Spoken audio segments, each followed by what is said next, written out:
सरिश क्या बता सकती हैं ये असली है नकली है? ये असली है क्योंकि इसमें तो तार है। हाँ। ये होनी बहुत जरूरी है। बस ये दूसरा इसको चीज़। ऐसे ऐसे करके जब हम चेक करेंगे हाँ। दैट मींस कि ये आपको पता है नकली नोट के अंदर छालिया की पन्नी लगा देते हैं इस तार की जगह। मैं आपको जोर जोर से बोल के लोगों को स्कीमें बता दे।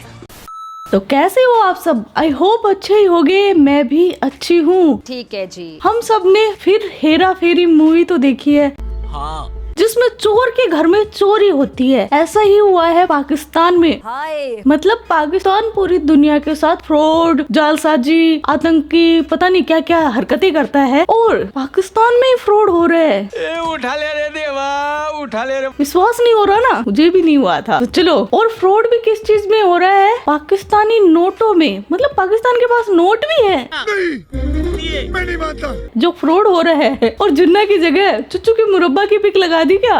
नहीं। तो चलिए वीडियो शुरू करते हैं। चालू करो बे। कराची समेत मुल्क भर में एक और वबा फैली हुई है। जी हाँ, और वो वबा मेरी जेब में है। मैं आपको बताता हूँ। ये देखिए, ये एक नोट है, करेंसी नोट। सरिश क्या बता सकती हैं ये असली है नकली है? ये असली है क्योंकि इसमें तो तार है। हाँ। ये होनी बहुत जरूरी है। बस ये दूसरा इसको चीज़। ऐसे ऐसे करके जब हम चेक करेंगे हाँ। दैट मींस कि ये आपको पता है नकली नोट के अंदर छालिया की पन्नी लगा देते हैं इस तार की जगह। मैं आपको जोर जोर से बोल के लोगों को स्कीमें बता दे। बताऊंगा। अभी इसी पर बात करने के लिए हमारे साथ एक्सपर्ट भी मौजूद है, लेकिन शायद ही कोई पाकिस्तानी ऐसा होगा नाजरीन जो इस मसले से अब तक महफूज हो। ऐसे में स्टेट बैंक के करेंसी नोटों के सिक्योरिटी फीचर्स कितने काम कर रहे हैं और जाली नोटों की पहचान का दुरुस्त तरीकाकार क्या है, इसी पर बात होगी। जी जनाब, इस वक्त हमारे साथ सेक्रेटरी हैं फॉरेन एक्सचेंज के जफर पराचा साहब। Welcome to our show. बहुत शुक्रिया आपके वक्त का। माशाल्लाह आश पशाश दिख रहे हैं आप। उनके डॉलर शायद नीचे जा रहा है, अभी रुका हुआ है। और हसनैन रजा साहब जो कि एक्सपर्ट हैं, हमें बताएंगे कि नोट असली है कि नकली है। पहचान 150 रुपया देगा।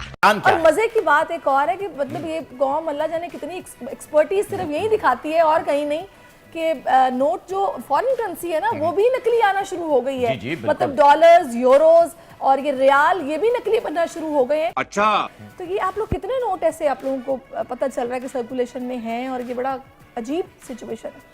देखिए जनाब, अस्सलाम वालेकुम। इस वक्त हमने ये देखा है मार्केट में जाली जो फेक करेंसी है, काउंटरफीट नोट काफ़ी आए हुए हैं, और फॉरेन करेंसी काफ़ी आई हुई है। इतनी तादाद में हमने एकदम नहीं देखा था जितना आजकल नज़र आ रहा है।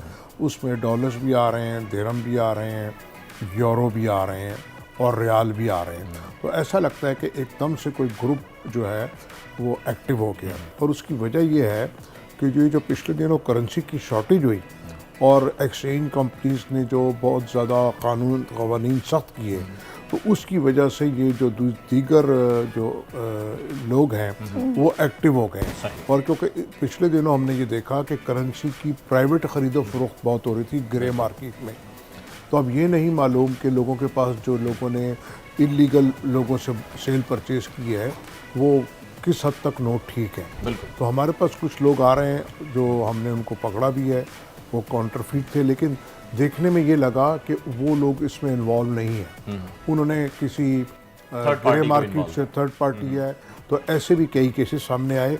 वो लोग इनोसेंट थे लेकिन उनको किसी ने दिए। ये ज़्यादातर मसला जफर साहब जो NIC की एक कंडीशन लगाई गई है अभी हालिया तौर पे ये मनी एक्सचेंज से ख़रीदने में, उस पर भी आया क्योंकि ग्रे मार्केट के अंदर बगैर NIC के रेट्स अलग हैं और NIC के साथ रेट जो हैं वो अलग मिलते हैं। तो शायद ये वही लोग होंगे जिन्होंने विदाउट NIC ख़रीदा है। और एक चीज़ और मेरी आप करेक्ट कीजिएगा, 1988 में अफगानिस्तान से डॉलर छपा करते थे जो पाकिस्तान में बहुत ज़्यादा आए थे, और 88 वाले डॉलर जो हैं स्पेशली जो है वो ना एक्सचेंज लेते थे और ना ही वो मार्केट में घुमा करते थे। वो बहुत ही ज़्यादा एक्यूरेट भी थे, उसकी यही वजह थी। और वो डॉलर्स क्या अभी भी एग्जिस्ट करते हैं, या ये जो करेंसी आई है क्या ये उससे बेहतर क्वालिटी की आ गई है जो आम आदमी नहीं पकड़ पा रहा? देखिए जनाब, वो जो 1988 वाले नोट्स थे उसमें मेजॉरिटी जाली होते थे, और उनकी उसको फ़र्क महसूस करना मुश्किल था ओरिजिनल में और काउंटरफीट में। तो फिर वो बैंक्स ने, एक्सचेंज ने लेने बंद कर दिए थे। और अब जो आए वो तो लेटेस्ट जो नोट है वो हैं, और जो उसके जो फीचर्स हैं वो बहुत करीब है। तो उसको पकड़ना मुश्किल काम है जब तक कि कोई एक्सपर्ट ना हो। जैसे कि पिछले दिनों हमने ये देखा कि जो प्राइस बॉन्ड थे वो बहुत बड़ी तादाद में जाली आए, क्योंकि प्राइस बॉन्ड का भी काम इलीगल होता है, सारा को लाइसेंस नहीं होता और लोग अपने पास लेके रख लेते हैं। तो वो भी जब किसी का को प्राइस निकला और वो बैंक गया लेके, या ज़रूरत पड़ी कैश के, तो पता लगा वो कई 100 मिलियन रुपीस के एक प्राइस बॉन्ड जाली थे। जी। इसी तरह फॉरेन करेंसी का भी यही प्रॉब्लम चल रहा है। तो लोगों को चाहिए कि जो लेजिटिमेट इसके काम करने वाले हैं उनसे ही बाय सेल करें। और क्योंकि इस वक्त एक और बात है कि पूछगछ बहुत है, बहुत ज़्यादा हमने बढ़ा दी है, तो पाकिस्तानी रुपीस भी जाली बहुत ज़्यादा सर्कुलेशन में आ गए हैं, क्योंकि लोग बैंक जाते नहीं हैं, वो एक दूसरे के साथ लेन देन में लिया और अपने घर में रख लिए, ख़ास तौर पे 5,000 का नोट और 1,000 वाला नोट। तो वो जो दूसरे एंटी स्टेट और ये जो इलीगल काम करने वाले हैं वो इस मौके से फ़ायदा उठा रहे हैं। अच्छा, मैं अब इस सारी सूरत हाल में ज़ाहिर है जिसके साथ धोखा हो गया, कुछ लोग तो बहुत सदमा ले लेते हैं, कुछ लोग फिर भी बर्दाश्त कर देते हैं, लेकिन जो महंगाई के हालात हैं ऐसे में ये चीज़ बड़ी मतलब ये है कि नाकाबिले बर्दाश्त ही है।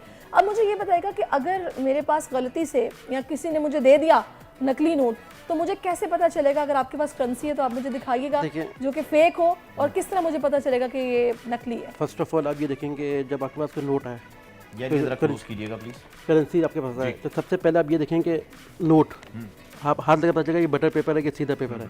इसके बाद ये लाइन्स आप देखें, यहाँ पे अगर आप हाथ फेरेंगे जैसे ये लाइन है, लाइन अगर आप फेरें तो पता चल जाएगा ये नोट, ये कैमरा आपका है जी, बताइए प्लीज। जैसे ये लाइन्स आप देखेंगे तो पता चल जाएगा कि आपके हाथ खुद करीब चल रहा है। इसी तरह यहाँ पर ये जो साइड है इसमें आप यूँ फेरेंगे तो कायदे की तस्वीर आपको वाज़ेह तौर पे विंटर से नज़र आएगी। इसी तरह ये लाइन है ब्लू कलर की, इसमें भी आप देखेंगे तो यहाँ पे 5,000 बिल्कुल ब्लू कलर का कलर चेंज होता है। सर मैं चाहूँगा थोड़ा सा ठहर ठहर के बताइए, क्योंकि ये बड़ा नोट है और इसकी पकड़ जो है वो बड़ी क्लियर होनी चाहिए। तो पहले इस टाइप से बताइए जो खुरदरा आपने देखिए। फर्स्ट ऑफ ऑल आप ये देखेंगे पेपर को आप देखेंगे तो खुरदरा नजर आएगा आपको। फर्स्ट फिर सेकंड इशू ये आ रहा है कि लाइंस, इसमें भी आप देखेंगे तो खुरदरा तौर पे होगा, उसमें नहीं होता इतना। और थर्ड ये जो पिक्चर्स आप देख रहे हैं कायदा रंग की, उसका आप चेंज करेंगे तो कलर चेंज भी होगा, और यहाँ पर आपकी पिक्चर पाकिस्तानी मार्क नजर आएगा नीचे अलग से। मेन इशू हम लोग ये देखते हैं। अच्छा, एक मेरे पास आया था जिसमें ये खुरदरा भी था, ये भी खुरदरा होता फेक नोट था, खुरदरा भी था, उसमें ये सिल्वर लाइनिंग भी लगी हुई थी और इसमें कायद की फोटो भी आ रही थी, पर वो उसमें वो ऐसे क्रॉस करके एक 5,000 लिखा हुआ नजर आता है, वो उसमें नहीं आएगा। वो कहाँ पर नजर आएगा जरा वो बताइए। यहाँ पर बटर पेपर के साथ ये क्रॉस करते हैं तो ये नजर आता है, एक रिफ्लेक्शन आता है, ये फेक नोट में अभी तक नहीं आया है। और ये मेन इशू ये है कि आप अगर कोड का जो हिस्सा है उस पर देखें तो बहुत ज्यादा खुरदरापन आएगा। अच्छा, फॉरेन करेंसी आपके पास है जिसकी आप बता सकते हैं, क्योंकि डॉलर्स में और यूरोज में ज्यादा काम होता है, और रियाल में क्योंकि लोग उम्रे पे बहुत ज्यादा जाते हैं। देखिए डॉलर्स में ये है कि सबसे पहले जो आप ये देख रहे हैं मेन इशू है कलर चेंज करेगा, $1,000 ये 100 जो लिखा हुआ है, आप जैसे ही चेंज करेंगे ये ब्लू और गोल्डन टाइप में करेगा। इसी तरह ये यहाँ पर 100 वाला जैसे आप चेंज करेंगे तो यहाँ पे मार्क 100 जरूर आएगा अंदर की तरफ। ये मेन इशू इसका ये, और ये जो कोड है ये बहुत ज़्यादा ही आपको खुरदरापन नजर आएगा, और जिससे में बिल्कुल आपको प्लेन होगा, उसमें पता चलेगा।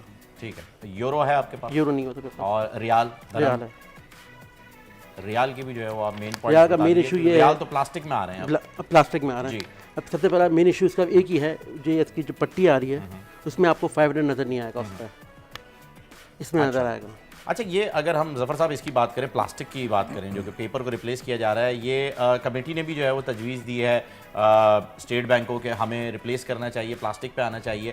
प्लास्टिक को फेक करना अभी तक क्या इतना इजी नहीं हुआ है जो हम प्लास्टिक पे आने की जो है वो जिद करो? पूरी दुनिया जो है वो इस वक्त पेपर को रिप्लेस करके प्लास्टिक पे आ चुकी है। ये ड्यूरेबल हैं, ये रीज़न है, फटते नहीं हैं आसानी से, डिमोलिश नहीं होते, या फिर इसका रीज़न ये है कि ये फेक नहीं बना पा रहे हैं? इसका मेन रीज़न क्या है वो भी बताइए। इसके कई रीज़न है। पॉलीमर नोट अब दुनिया में काफ़ी ज़्यादा रुझान बढ़ चुका है। एक तो ये फेक नहीं बन सकता, इसके जो फीचर्स हैं उसको बनाना अभी तक नामुमकिन है, और फिर इसकी लाइफ भी जो है ना बहुत ज़्यादा लंबी है, और जो कॉस्ट है वो कम हो जाएगी हमारी।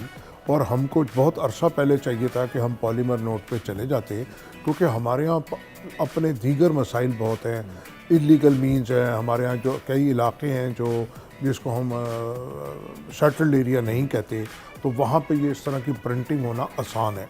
कबायली इलाकों में वहीं ज़्यादा बनते हैं ये। तो हम जब इसके ऊपर प्लास्टिक नोट पे चले जाएंगे तो कॉस्ट एक हमारी वन टाइम आएगी।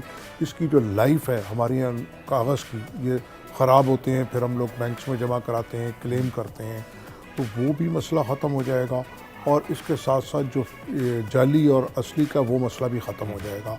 इसके साथ साथ मैं एक बात ये कहना चाहूँगा कि ठीक है, अगर किसी को जाली नोट मिल गया और उसे नुकसान हो गया वो तो काबिल बर्दाश्त है, लेकिन अगर वो खुदा ना करे किसी जाली नोट चलाते हुए किसी केस में पकड़ा गया या बाहर में पकड़ा गया तो फिर उसकी कोई सुनवाई नहीं है। जैसे हमारे पास लोग आते हैं तो हम उनको सीधा जो लॉ इन्फोर्समेंट एजेंसीज हैं उनके पास रेफ़र कर देते हैं उसको, लेकिन कई दफ़ा ये देखने में आया है कि वो लोग इनोसेंट होते हैं, उनको भी किसी ने दिया हुआ होता है, तो फिर हमारे लिए भी दिल पे एक बोझ होता है कि कहीं हमारे हाथ से कोई जाती ना हो जाए। सर सॉरी आपको कट कर रहा हूँ यहाँ पे, मुझे ये बताइए कि स्टेट बैंक ने एक ऐसी मशीन बनाई थी जिससे जाली नोट को पकड़ा जा सकता था, एक ऐप बनाई थी, सॉरी माफ़ कीजिएगा, ऐप के जरिए जाली नोट का पता लगाया जा सकता था, लेकिन वो इतना कोई कामयाब नहीं हुआ वो तजुर्बा। अभी तक जितनी ऐप्स बनी हैं या जो ये मशीन बनी है काउंटरफीट नोट पकड़ने की, वो तकरीबन सारी फेल है, क्योंकि जब वो बनाते हैं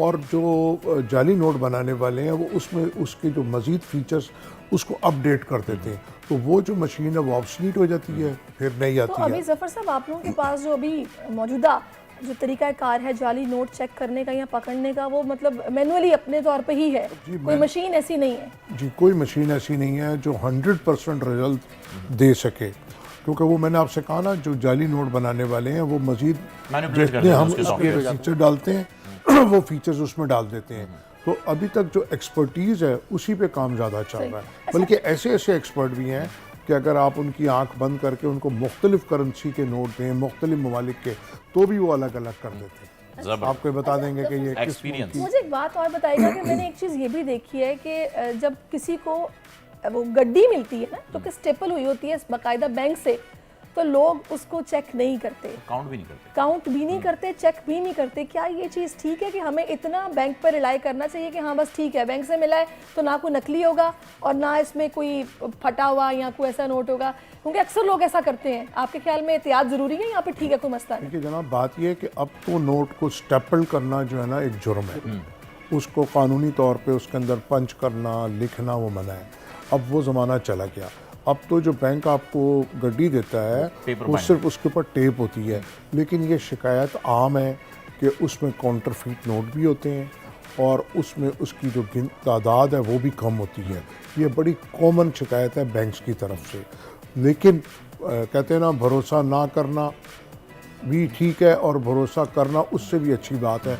तो ये भरोसे के ऊपर ही ये चल रहा है मुल्क या पूरी दुनिया का निज़ाम, और नॉर्मली लोग नहीं गिनते। और अगर वो गिनने लग पड़े तो वक्त का ज़िया है, लेबर लगती है। हमारे पास भी जो नोट है हम भी नॉर्मली नहीं गिन रहे होते, या मशीनें वगैरह हैं, तो इसीलिए हम चाहते हैं कि जो हमारा प्लास्टिक मनी पे हम चले जाएं, ना सिर्फ पॉलीमर नोट पे बल्कि कार्ड के ऊपर चले बहुत जाएं। अच्छा हो जाएगा भाई। जो खवातीन वॉशिंग मशीन में कपड़े धोती हैं ना, और उनको अपने शोहरों की जेब से पैसे मिल जाते हैं, वो जब उनको फायदा है कि वो धुल भी जाएंगे तो चलने आज मेरी बेगम का नुकसान हो गया। मैंने कोट पैंट पहना तो इसमें से 45,000 रुपए निकले। आज सुबह सुबह मेरी बेगम का नुकसान हुआ है। ये तो इसका अफसोस हम करेंगे, 45,000 रुपये। Very good. पाकिस्तान के पास है इतने पैसे 45,000। बुड्ढे ने क्या गजब का जोक मारा है लास्ट में जाते जाते। जोक मारा रे, ये हंस रहे हलकट हंस। पाकिस्तान जो फल भोगता है ना, वो उसका ही परिणाम होता है जो इनके कर्मकांड किए होते हैं। पाकिस्तान ने पहले अपना ये टैलेंट दिखाया था कांग्रेस के राज में, जब भारतीय करेंसी थी उसका कॉपी बनाकर, और वो कॉपी बना कर करते थे ये टेरर फंडिंग, और वो टेररिस्ट हमारे देश की नकली करेंसी यूज करके हमारे देश में ही दहशतगर्दी फैलाते थे। आज पाकिस्तान में वही हालत है। पाकिस्तानी आज जाली नोट बना कर अपना पेट भर रहे। वैसे करे भी क्या, नकली नोट ही बनाएंगे ना, जब पाकिस्तान में नोट ही नहीं होंगे तो। और नहीं तो क्या, ऊपर से महंगाई इतनी, बिजली के बिल इतने, पैसे तो इनकी सरकार खा जाती है, तो गरीब क्या करेगा, नकली नोट ही बनाएगा। तो लोमड़ी, इस वीडियो से क्या शिक्षा मिली? यही कि दूसरों के लिए गड्ढा खोदोगे ना, एक दिन उस गड्ढे में खुद ही गिर जाओगे। फिजा बोलती है गड्ढा, इसलिए मैंने गड्ढा बोला। तो आज का वीडियो बस इतना ही। आपके क्या थॉट्स है इस वीडियो के बारे में वो कमेंट सेक्शन में बता देना। आप अपना ख्याल रखना। जय हिंद, वंदे मातरम, भारत माता की जय।